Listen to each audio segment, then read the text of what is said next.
I feel the spirit moving in me. I feel the spirit moving in me. It was December 1st, 1955, in Montgomery, Alabama. Rosa Parks, a 42-year-old African-American woman, boarded the Cleveland Avenue bus after a long day of work as a seamstress. She walked to the middle section of the segregated bus designated for black people and sat down in the first row of the section behind the reserved seats for white people. As the bus continued on its route, it started to fill up with more white passengers. Eventually, the white section was completely full. And a white man was left standing in the aisle. Per segregation customs, the bus driver demanded that the 4 black passengers in the middle row, where Rosa Parks was sitting, move to the back of the bus so the man could sit. The other 3 complied, but as you know, Rosa did not. The bus driver confronted Rosa, yelling at her to give up her seat to the white man. Rosa quietly refused, saying, "No, I will not." The driver threatened to call the police and have her arrested, but Rosa Parks did not move. After Rosa's second refusal, the driver stopped the bus and called the local police. Within minutes, 2 policemen boarded the bus and proceeded to arrest Rosa. And she continued to remain calm and cooperative as they took her into custody. Rosa was jailed that evening, sparking the famous Montgomery bus boycott that lasted over a year. Her small but courageous act of refusing to give up her seat catalyzed the civil rights movement against segregation. That happens whenever truth is said. She stood up for equal rights through peaceful resistance, even when threatened with unjust arrest. Rosa Parks demonstrated right action. Prince Siddhartha Gautama was born into a wealthy royal family in what is now Nepal. Sheltered in the palace, he lived a comfortable life, unaware of the suffering in the world. One day, the curious prince ventured outside the palace walls and encountered for the first time in his life a sick man, an elderly man, and a dead corpse. He was deeply disturbed, realizing that sickness, old age, and death are universal. Seeking a path out of suffering, Siddhartha left behind his wife and newborn child at his age of 29. For 6 years, he practiced severe fasting, meditation, and penance with a group of monks. However, this did not lead to true enlightenment. Realizing that extreme self-mortification was not the path to enlightenment, Siddhartha began meditating under a Bodhi tree, vowing not to get up until he found the end of suffering. He sat in deep meditation, mindfully observing his thoughts and sensations. On the full moon night of his 35th year, Siddhartha became enlightened, realizing the root causes of suffering and how to liberate oneself from them. He attained nirvana, perfect peace of mind, free from attachment and suffering. From then on, he was known as the Buddha, meaning the awakened one or the enlightened one. For the rest of his life, Buddha traveled teaching others the Four Noble Truths and the eightfold path, which he discovered led to enlightenment. His wisdom and compassion attracted many followers and spread what was to become known as Buddhism.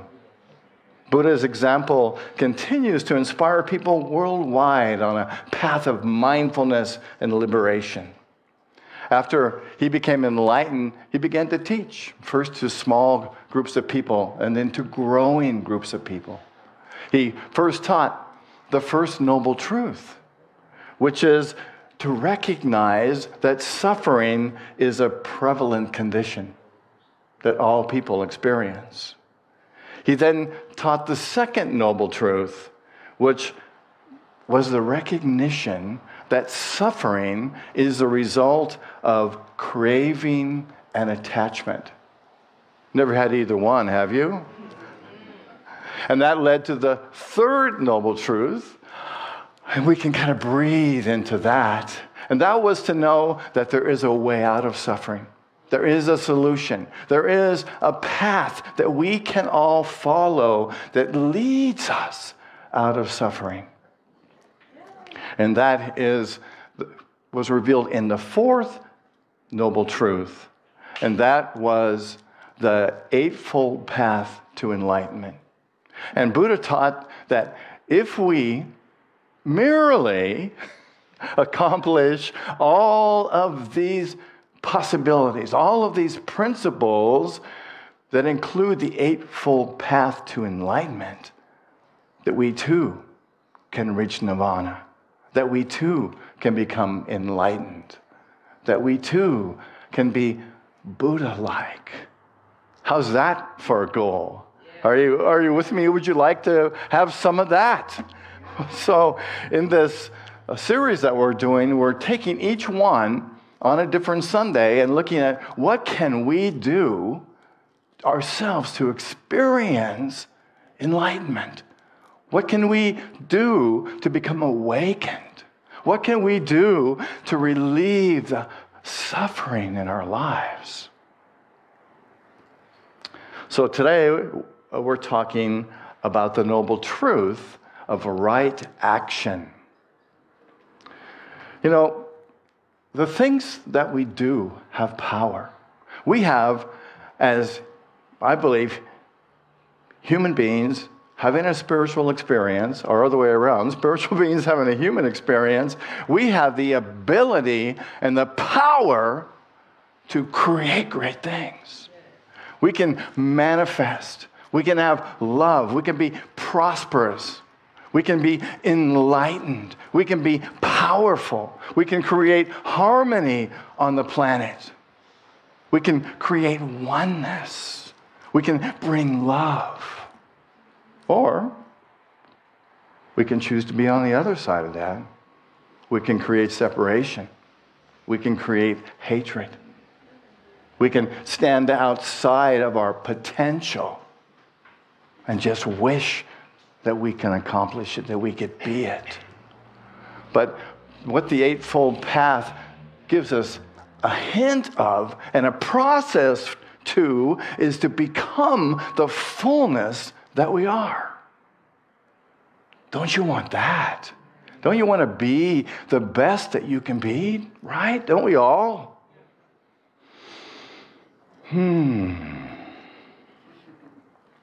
Well, on the lighter side, I was going to make a joke about right action, but I paused and I considered the ethical impacts.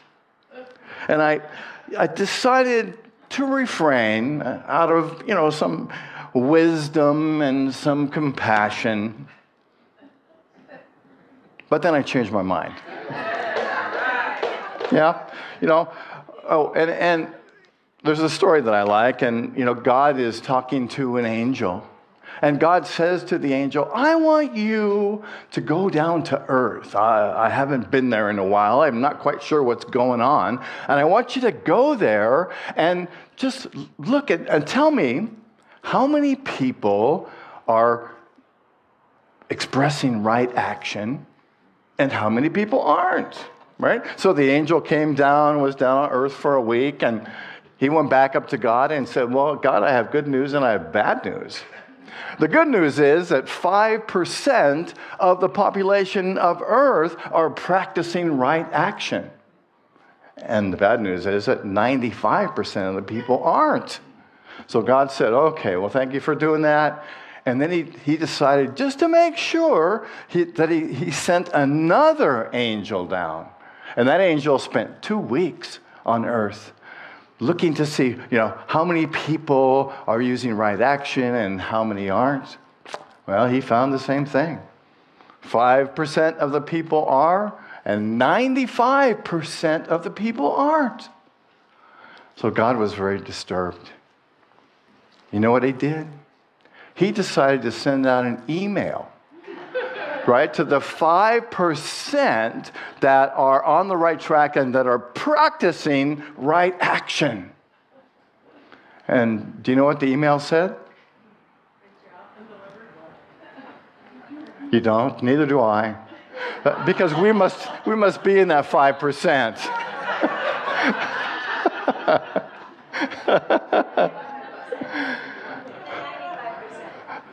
Yeah, we want to be in the 95%. Oh, anyway, you got it.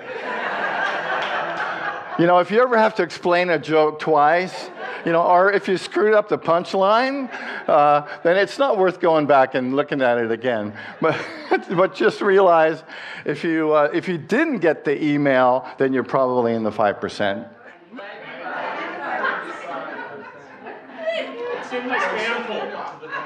Don't try and correct me. You know what I meant to say, even though I don't consciously know what I meant to say. Oh, Lord, help me. All right. Well, let's start over again, all right? All right, so one of the reasons that I embarked on this journey, because I love unity, and I've been involved in unity for 30 years or more, and I love Buddhism, and it's been a relatively new exploration for me. And I wanted to know, what are the similarities between unity and Buddhism? Because it seemed to me that they're very similar. And so I embarked on this series of talks because I wanted to understand it myself. I wanted to be able to articulate it and to really simplify it in a way that we could all understand it. Isn't that great? I mean, I've always wondered what the Four Noble Truths were and the Eightfold Path, and now I'm really feeling like I'm able to brace it and I can explain what it is, even though I can't tell a joke worth a darn. It's just the math. It's just the math. It's just the math. Yeah, the math is the problem, I could never be a scientist or a mathematician, that's for sure. That's why I chose to be a unity minister. So let's get back to the point. I can do that. I can remember that. So both unity and Buddhism emphasize acting with compassion, to be in integrity to our highest possibility. In unity, we talk about the Christ presence, right? And in Buddhism, it's about being true and honest and expressing, being present, being mindful. So I'm decided to introduce this path today, this journey towards right action, in a way that my hope is that you'll use this process when you are trying to determine what is the right action for you in some circumstance. And all the details are on my Walk Your Talk. And I'm going to lead you through it today so you can experience it right here and right now. Are you good with that? Yes. All right. So what are some appropriate right actions for you right now? I invite you in the next couple minutes just kind of reflect on what are some things, what is an action that you can take in one direction. I'm going to give you a bunch of possibilities, and I'd like you just to pick one thing that you're willing to work on today and this week. Can you do that? All right, so consider, what is a current situation or conflict or issue in your life? I'm just going to give you some ideas so you don't have to pick this one necessarily, but I want you to boil this all down and so you come up with just one. So could it be a current conflict, current challenge that's in your life? Or maybe it's about maintaining your values and your principles. Is there some area in your life where you've kind of had the thought, I'm kind of going through the motions about this, but it's I'm a little bit out of sync with what my values are. I'm doing something that's not truly in alignment with my essence and who I am and how I want to be. Or it could be, perhaps you have that desire to act with more compassion, to be more loving in some way in your life, to do something to be compassionate to yourself, to take care of yourself? Or could it be that you want to be more compassionate in the world, in our community? And the next one is to make amends with someone. Maybe there is someone in your life that you could forgive, right? Maybe there's some thought that you have about someone that you could make amends with, and maybe not doing so creates suffering.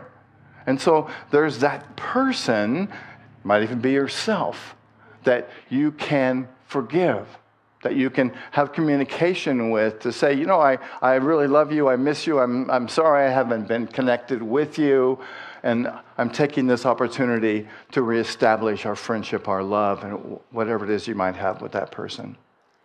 And the next one is, maybe there's just some things in your life that it's time to take action, right? It's time to stop eating a bunch of junk, right? Maybe it's time to start taking care of yourself. Maybe it's time to get more exercise. Maybe it's time to be more present to what you're doing, to be more mindful. Maybe it's time to meditate more, right? And you've had these thoughts, you've had these feelings, this stuff has passed through your mind, but maybe now is the time where you say, to heck with it. I'm not putting this off anymore. I'm going to embrace it. I'm going to act on it. I'm going to make a difference in my life right now because I am important to me. Because we are all expressions of the divine. We are all here to experience the fullness of who and what we are. So just reflect for a moment. What is... I can't imagine that you have more than one of these things going on. And maybe it's being in judgment of me for not knowing my math. You can release that one. But so what is it what's important to you? Just kind of reflect on that. Hold that right now. What is something that you are willing to work on, to take action on? And we're going to talk about today about how you can do that. What is pulling you? What is the Christ within? Or what is the Buddha knowingness that you are pulling on you, pushing you, asking you to do in your life? Just think of one possibility. Could be a current conflict or issue or challenge. Could be you're not living up to a value or principle that you want to live up to. Could be acting with compassion. Maybe part of you saying, you can be more compassionate. You can be more loving. Might even be to take care of yourself. Maybe it's to make amends with somebody, to forgive someone for something that you perceive they did to you. It might even be to forgive yourself. We often hold stuff against ourselves. We're angry for something we said or did a week ago, a year ago, or as a child. So now is the time to take action. That's what these principles are about. This is what unity is about. It's all about doing this work. Is it fun? Not always. But is it rewarding? Yeah. Isn't it great when you stand on the other side of the challenge that you have and go, wow, I made it through that. I changed the way I was thinking. I changed the way I acted. I am amazing. I am an amazing spiritual being. Yes? I am an amazing spiritual being. Say that with me. I am an amazing spiritual being. And yes, you are. And that's why you're here, because part of you knows that is the truth for you. Breathe into that. Feel that.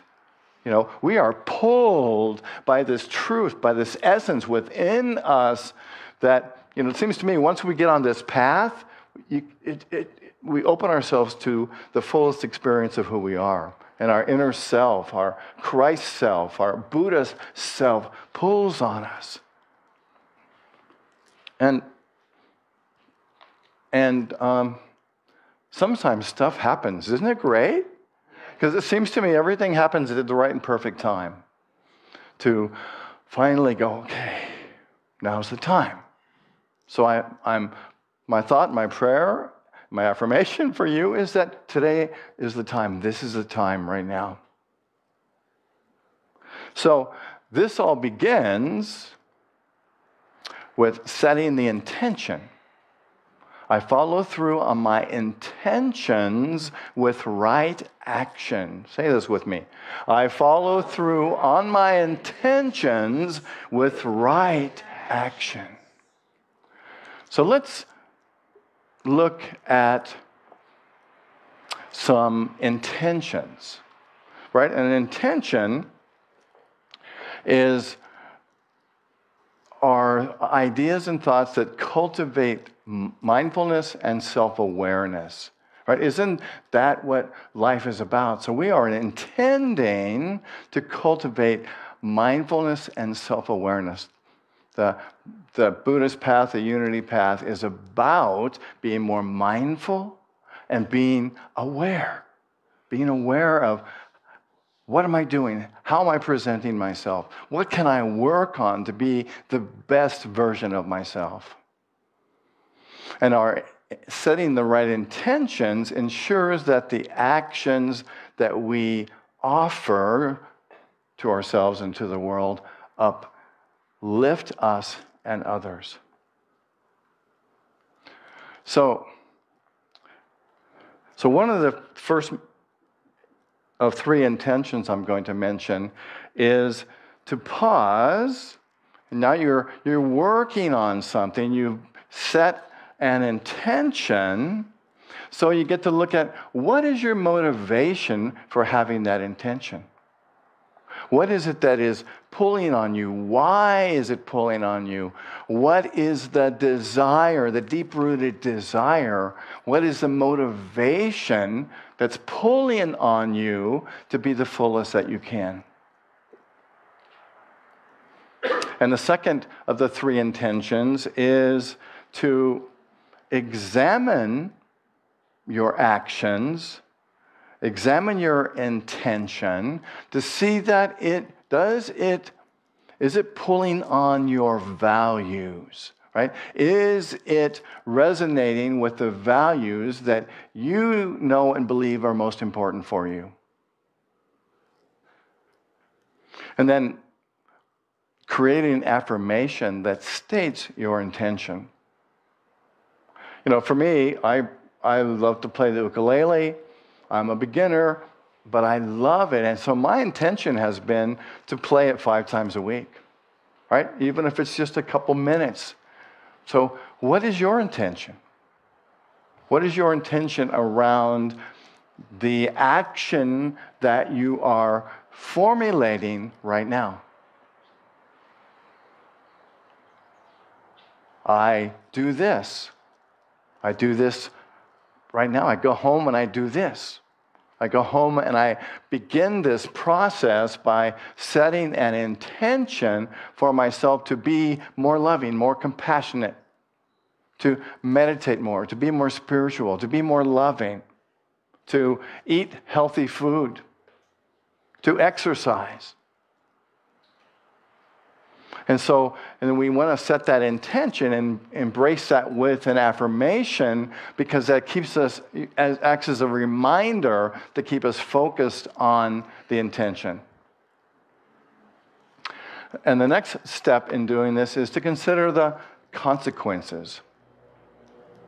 So, will the action that you're considering bring you relief?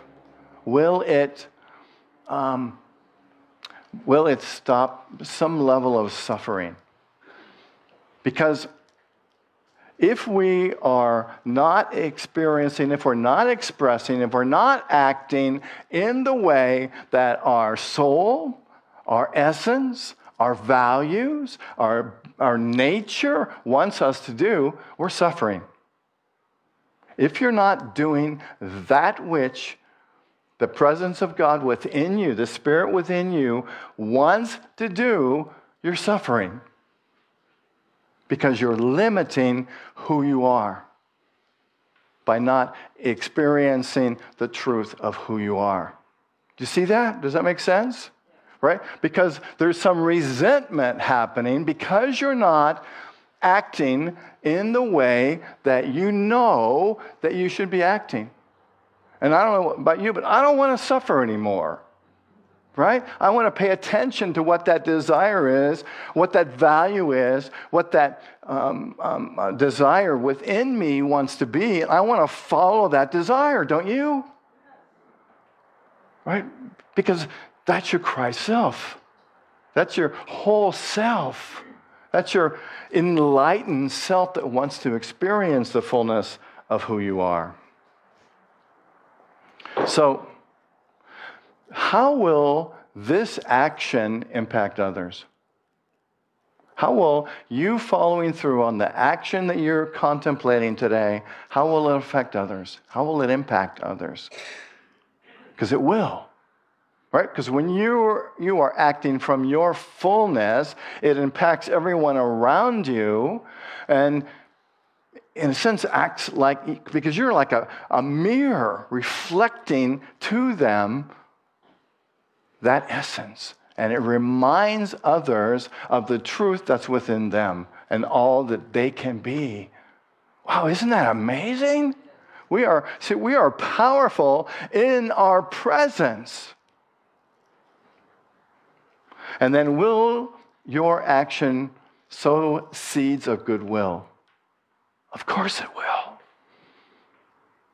Because acting in your fullness can do nothing else but that, because that is the essence and the truth of who you are.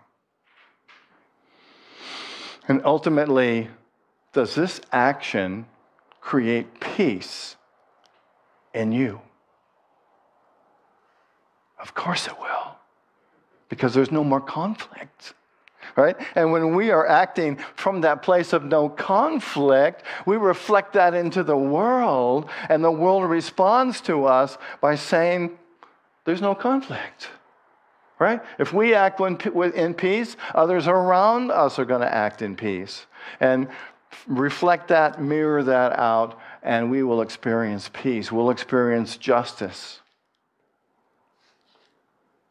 And if we come from this place of healing, the world will respond in that healing. If we set the intention to be a healing presence, if you set the intention to be a healing presence wherever you are, that's going to radiate. It's such a vibration that it's going to create that. And this is the world that we want to create, isn't it?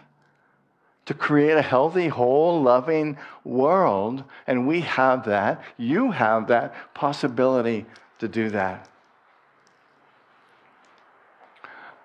I follow through on my intentions with right actions. Let's say that together. I follow through on my intentions with right action. And we're not done yet, but I just want you to feel what that feels like. Feel that in your soul, in your heart, in your mind and body, to feel what that feels like. To be acting, following through on your intentions, and really it's the intention of spirit, it's the intention of truth, it's the intention of your essence. And just feel that. Breathe into that. Feel what that feels like. To be operating at that level.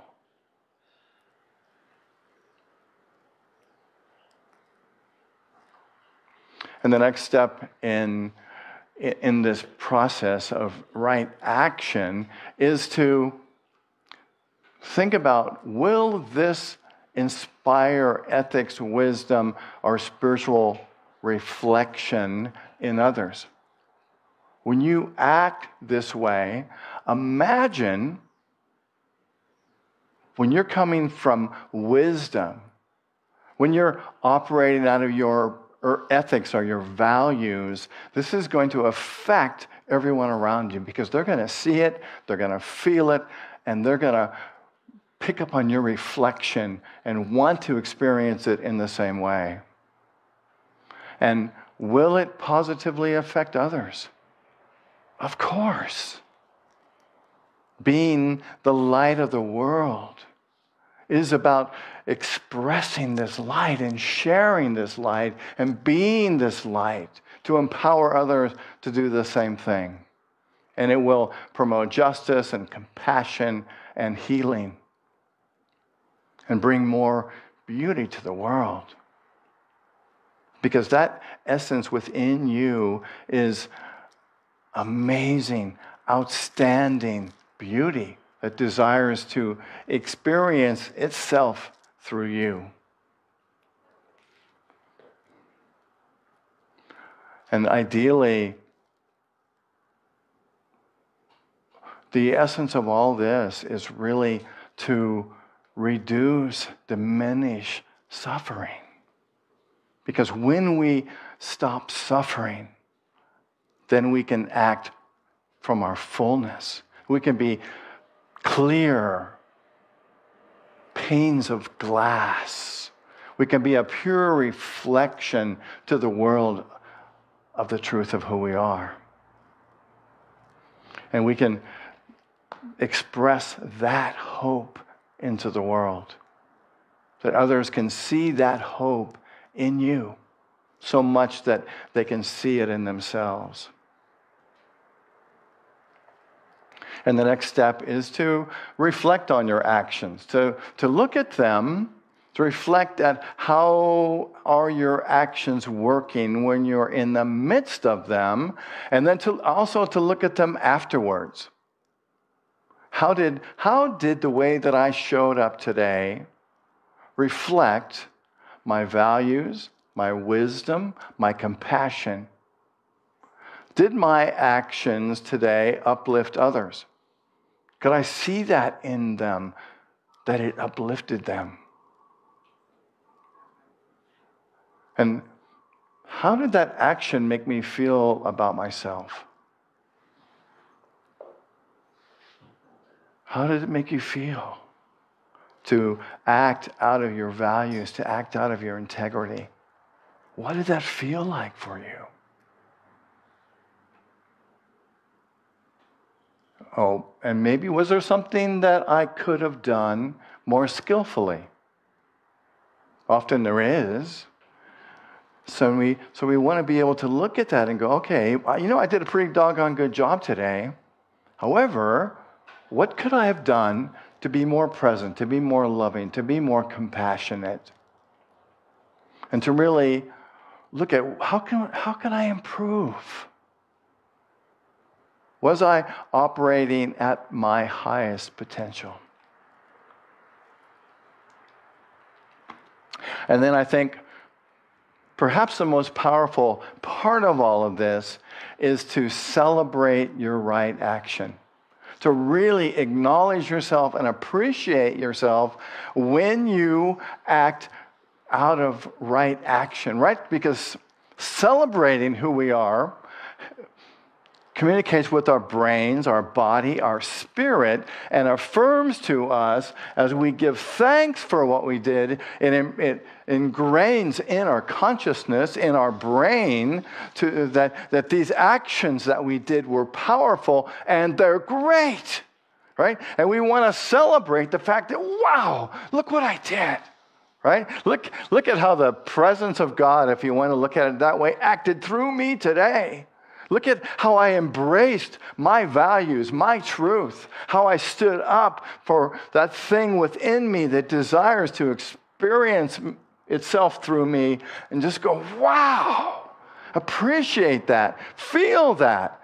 Get up, and celebrate it with your mind and body and spirit, and just go, wow, that was awesome. God, you were great in me today, right?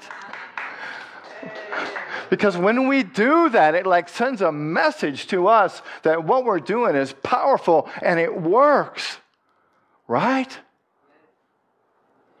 Wow. We know that celebrating right action promotes a growth mindset. It tells us that what I'm doing is working. It's like, I want more of that, right? When you make a right decision, when you do have a right action, if you go, whoo, man, that was great. It tells every cell in your body what the possibility is and how amazing that feels. And your mind and body and your spirit want to repeat that.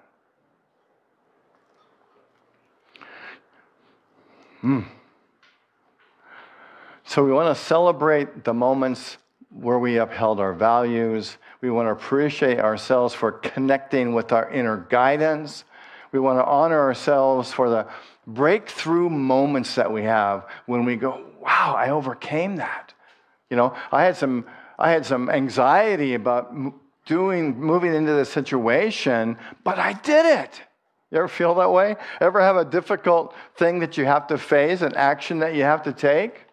And then you find when you're in it, it really wasn't so bad. Right? Does that ever happen to anybody else but me? Right? And so when you get through it, you want to say, wow, I did that. That wasn't so bad. That was fantastic. Look at how I handled that. Woo, baby, I am hot tonight.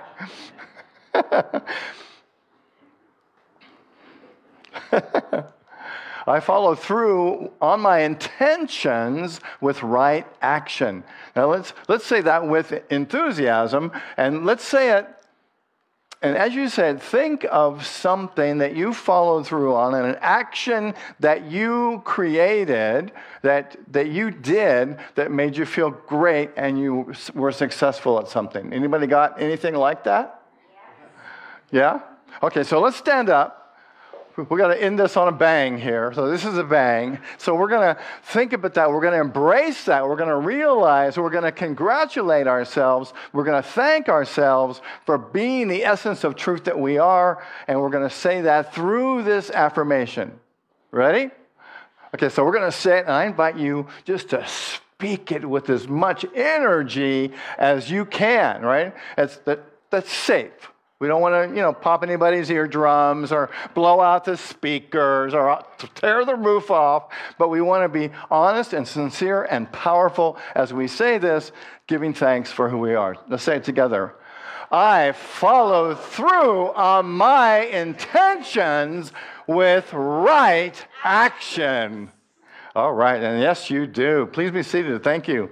So I invite you to take the first steps towards uplifting action. I invite you to take a chance this week to do something that you've been harboring that you know you should do, to exercise, to meditate, to give love, to have compassion, but do something that touches others.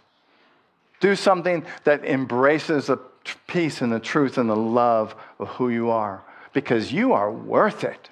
You are the perfect expression of God, manifesting in that body as spirit.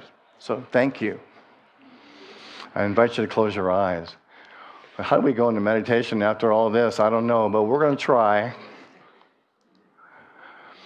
I invite you to close your eyes and take a deep breath, breathing in, breathing out.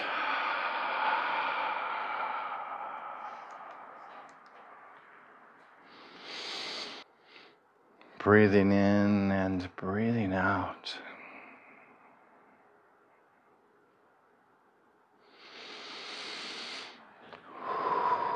Relaxing into this moment. Feeling the energy of life moving through your body, through your mind, through your spirit.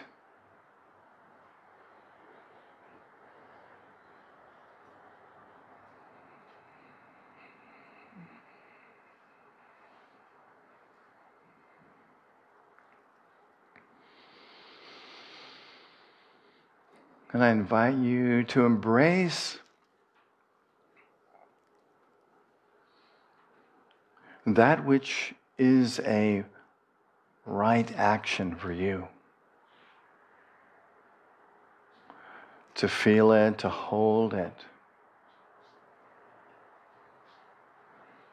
To consider your intentions around it. To consider the manifestation, to consider the effects of your action. To view this action as energy that is moving in and through and as you, in your family, in your friends. And imagine that this energy moves out from you like a wave of light.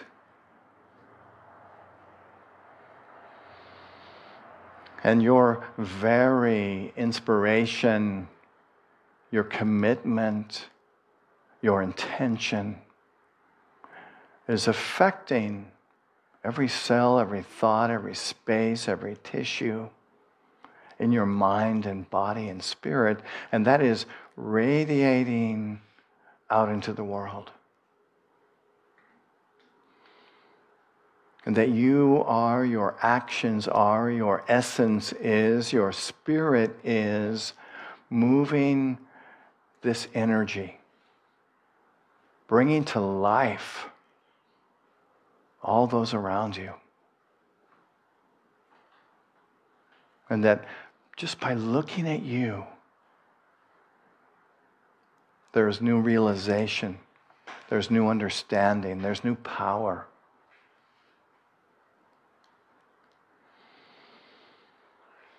Breathing in, breathing out.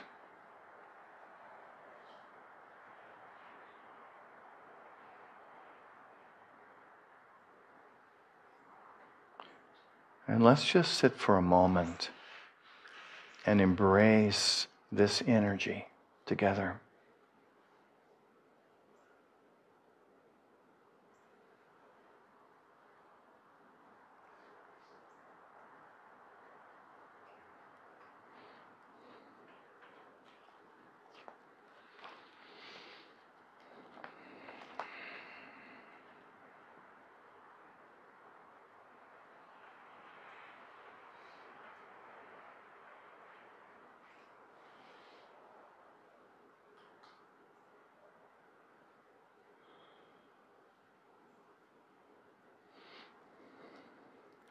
And I invite you to see yourself, your bodied self, your spiritual self,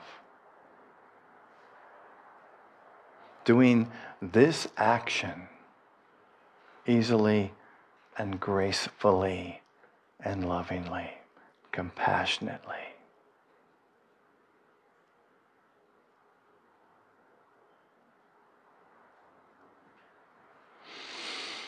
Breathing in and breathing out.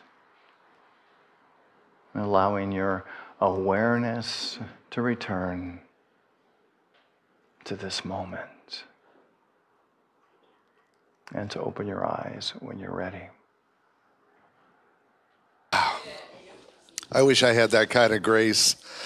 I've only got kind of a warped comedy mind. I keep seeing this poster in my head for an action movie called Coming This Fall, Right Action, starring Samuel L. Jackson and Keanu Reeves. Right action. Sometimes it's all that's left. Okay. All right, so my right action is that I'm a stand-up healer. And so comedy and spirituality are my thing. And we have an injured joke that we still haven't quite healed here. So I think I found the solution. God sent the email to 95%, right? He sent the email to all 95% that weren't practicing right action. And we didn't get it because we're in the 5%. All right. Problem solved. Problem solved. Okay, thank you. And now it is time for an offering. So see, you got comedy, you got dancing, you got music. What a show. What would you pay for that kind of variety show? Well, you're here at Unity of Maui's Traveling Salvation Show. So we want you to reach into your pockets and give exactly what you feel is your right action to give back, to keep this wonderful thing going that we have in this home, in this house. So we'd like to invite you to take your offering in your hand. And, of course, also, if you're online, you can go online. We make it easy on PayPal and our website to donate. We go old school, and you can mail us a check if you're into that kind of thing still, if you remember where your checkbook is and how they work. I think you signed them at the bottom, if I remember right. Anyway, Take whatever you feel like giving, no pressure, just a joyous expression of our abundance, and hold it in your hand, and together we will say the prayer. Through a grateful, giving heart, my mind and life overflow with the abundance of God's all-providing, infinite supply. Yeah. Thank you. All right, well, we have just a few announcements today. First off, if you'd ever like to bring in flowers, we would always welcome them to the altar. So you can fill out a form in the back and say which week you'd like to bring flowers and who you'd like to dedicate them to. And then when service is over, you still get to take them home. So it's a win-win for everybody. And we got some more announcements, too. And Reverend Blaine will pick up on the rest of them because he knows more about them than I do. Thanks, Adam. Let's give Adam a big hand for helping us with the platform today. You just have to know that anything that you say or do is up for comic relief. If you know, it can be targeted when you have a stand-up comedian up here. You know, you just never know how your jokes are going to turn out. But thank you for correcting mine and putting a good spin on it. Oh, here he comes more. There's more. Well, I felt for you because math and a joke I've learned the hard way. Yeah. I had a joke about Durga and Shiva giving each other high 40s. And then I had to explain 8 arms, 5 fingers, you know. So, math is tough, so I respect you trying. Yeah. Well, how about our music today? Wow. You can enjoy more of Marianne next Saturday at Empanada Lady in Wailuku from next Saturday, August 12th, from 6 to 8 p.m. It'll be jazz. It'll be jazz with a jazz. Jazz. Ooh, we can get jazzed up for that, can't we? Yeah, I'm talking. You know, and Marianne and Ames were saying before the service today that you just get to experience a little bit of what they do. And would you like to experience some more? To see, kind of what their roots are and then what their stick is. So they are offering next Sunday a free concert right here at Unity on Maui after our Sunday service. So, probably half an hour, 45 minutes, something like that. And we'll go right into that as soon as the service is over next Sunday. So come and let's have some fun. And thank you. All right, what else do we have on here? You might know Kent Solander. He was here, I'm not sure, 8 months ago or something, but he passed yesterday, I heard. Just want to know that our thoughts and our prayers go out to his family and his friends. For he was a member of Unity Church of Maui before I was here, but I understand he was quite involved. I think he was a prayer chaplain, wasn't he? Yeah. And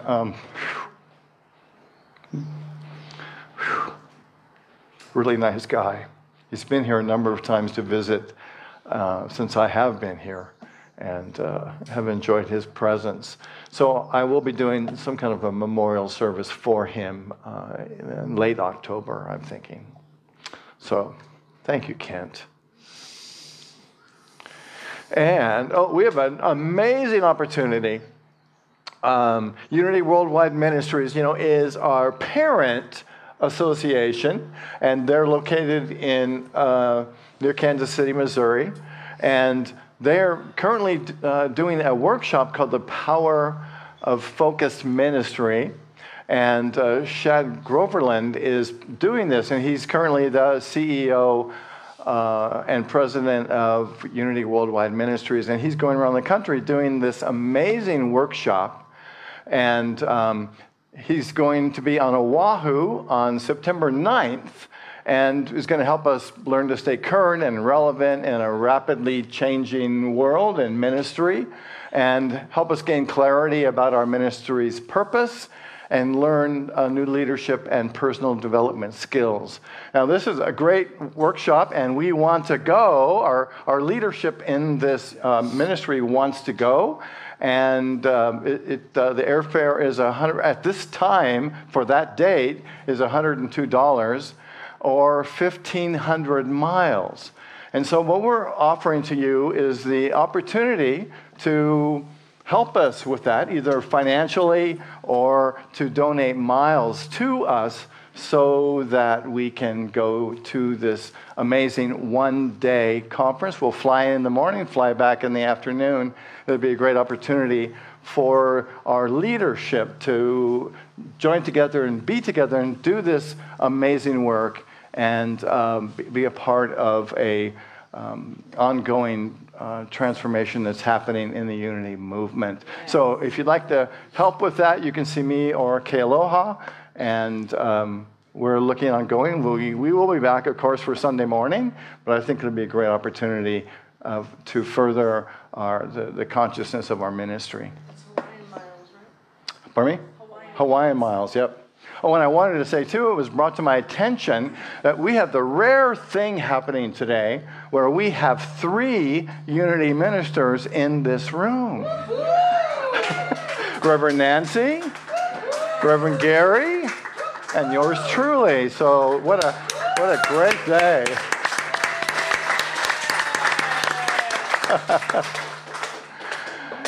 And, of course, you know that on Tuesday nights, Prashanti is doing this weekly class and talk on Kundalini meditation. I understand that from people that have gone to it that it is amazing, that the energy that she's able to bring is incredible, and that people have been touched, moved, and inspired by this presentation. She does a little presentation and then leads a meditation. So please check that out. It's free, but she's asking $10 or $15 donation. It's every Tuesday from 6 to 7:15 right here. And if you're enjoying this series on the Eightfold Path to Enlightenment, I'm going to continue this series next week with right livelihood.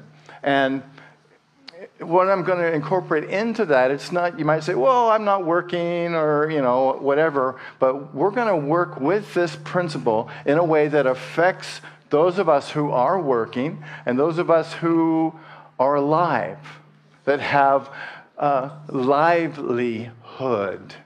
And I think that is most of you, maybe all of you in this room. So I think it'll be great, and please continue to come and enjoy this path to enlightenment with us.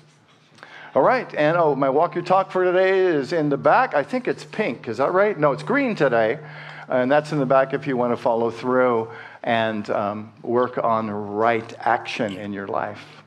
So I think that is it for the moment. Why don't we stand and we'll say the prayer of protection, and then we'll sing the peace song together, and Marianne will lead us in that. So let's say the prayer for protection together, which begins, the light of God surrounds us, the love of God enfolds us, the power of God protects us, and the presence of God watches over us wherever we are. God is. Thank you for being here, my friends. God bless. Have a great week, and see you next time. Where I live,